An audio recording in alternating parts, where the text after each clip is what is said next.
everybody doing out there? So, my name is Luisa. I'm actually from Orange County. I am a former domestic violence and sex abuse ADA, Assistant District Attorney for that county. The system is messed up, but the system is working as it was intended, because it was not created for people that look like me. It was not created for people that look like me, and it was not created by people that look like me. So it's not that the system isn't working. The system is working perfectly. We need a new system. Pleasant Valley, July 18th, 2020. So was I. And we went with the anticipation of having a peaceful march down Main Street. The organizer had coordinated with the Dutchess County Sheriff for protection. And we thought things were going to be great. As most of us got into Pleasant Valley, it was quite clear that a whole segment of that community and beyond had very different ideas, goals, and ideals for that day.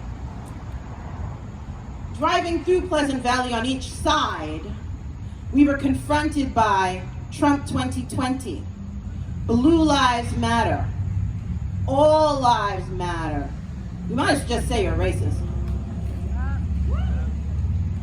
We were confronted with people screaming and yelling, "Go home, this is not your place. Go back where you came from." Well, actually, I don't know where I came from, and that's partly their ancestors' fault.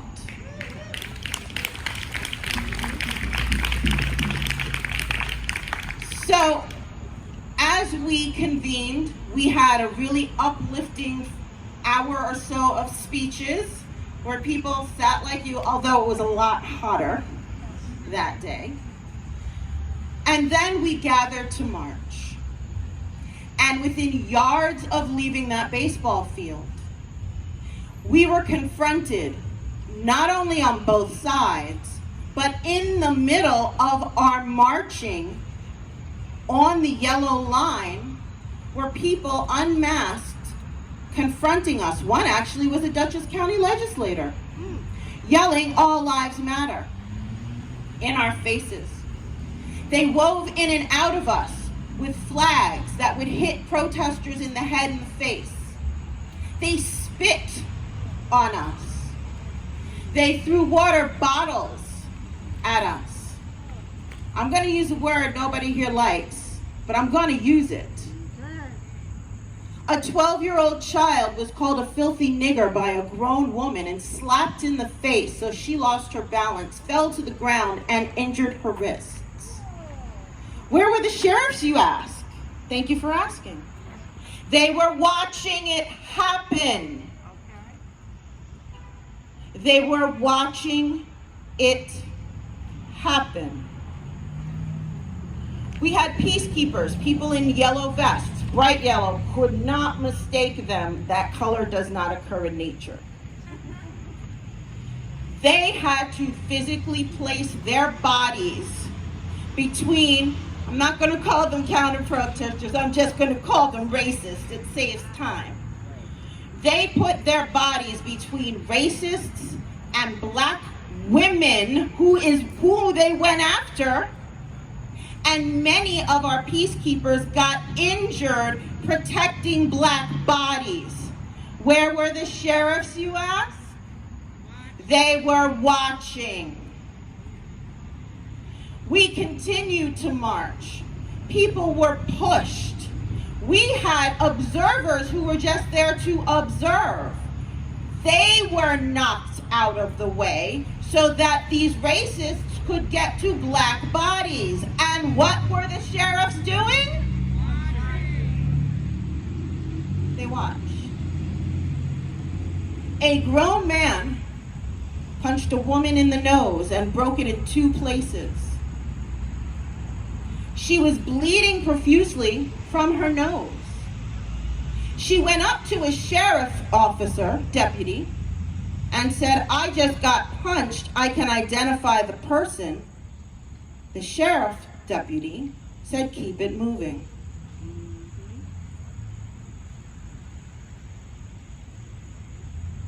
Another person, a black woman, and we had black people there, but we had two women who were specifically targeted. She had braids pulled out of her head from the root. All this was caught on camera. And what were the sheriffs doing?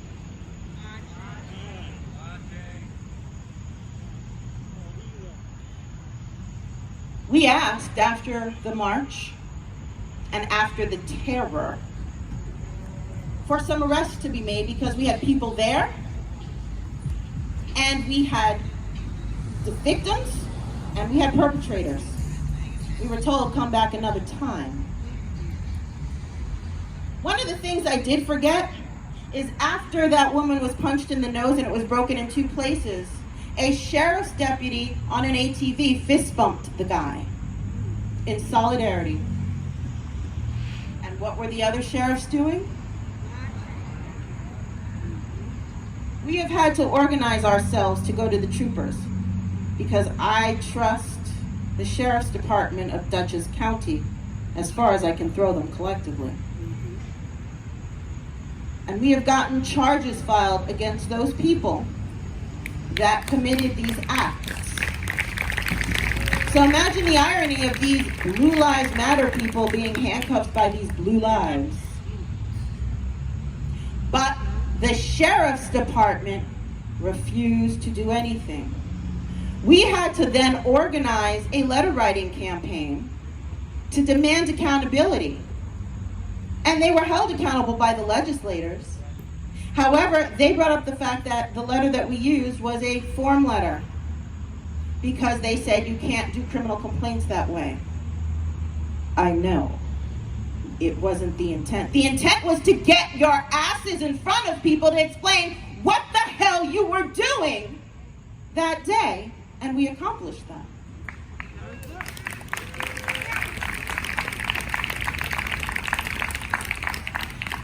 We've got two problems now. We've got charges filed, but that's the first step. The next step is prosecution. So now we've got to make sure that the DA of Dutchess County does the right thing and make sure that that ADA that is in Justice Hall for Pleasant Valley does hold these people accountable. We've got one misdemeanor, one A misdemeanor, and it is assault in the third degree, 120.00 sub 1. We've got 4 charges of harassment in the second degree, a violation not a crime, 240.26 sub 1. Hold them accountable. Don't let them plead down. Make them take those pleas. Make them take those charges. Make them be accountable. The next fight we have is the sheriffs want to police themselves. They asked us to submit personnel complaints, which we've done. And do you know what we received in return? A form letter that indicated they would not be providing information to the public. That sometime in September, they will be back before the legislators, mostly Republican, and explain what happened, what didn't happen, and how their policies and procedures will be utilized better next time. Well, I'm thinking the first policy and procedure that needs to change is you don't stand and watch people get assaulted while you're on duty. You don't stand and watch children get pushed and harassed and called racially derogatory names in your face and not do your job. Which brings me now to Executive Order 203. Show of hands, who has heard of it? Okay now. All right. That's because I talked to you last. That's because she talked to me last night. And I probably talked to you. I'm a shy person by nature. So, everyone, please take out your phones. Look up Executive Order 203. It was signed by Governor Cuomo. I think it was the beginning of June. A colleague told me it was the end of May. That really doesn't matter. What it is it is a requirement for police reform throughout New York State. We are not seeking a bill. We have a law. And that law requires municipalities individually that get policed by peace officers under Penal Law Section 1.20 must convene a committee to review the existing policies and procedures of policing, including use of force, including stop and frisk, including taser deployment, etc., including how to deal with 940 cases, which are mental health cases, and domestic violence and sex abuse cases. And make recommendations and demands for those changes, then present those recommendations to the public, get them spoken on, approved, and submitted to their town legislative board by April 1st, 2021. My friends, they're going to stack those committees with people that don't see a need for change, who don't think that there is structural racism, not only in the United States, but let's talk about it. In policing itself, born of the roving slave catchers who were deputized so that they could carry weapons and go across state and county lines to bring human beings back to their owners, they are going to stack it with people who don't have problems, who aren't murdered when they're pulled over for a broken taillight, or jogging in the street, or sitting on their couch eating ice cream, or sleeping in their beds. Please contact the people in your town and ask, what is going on with your Executive Order 203 committee?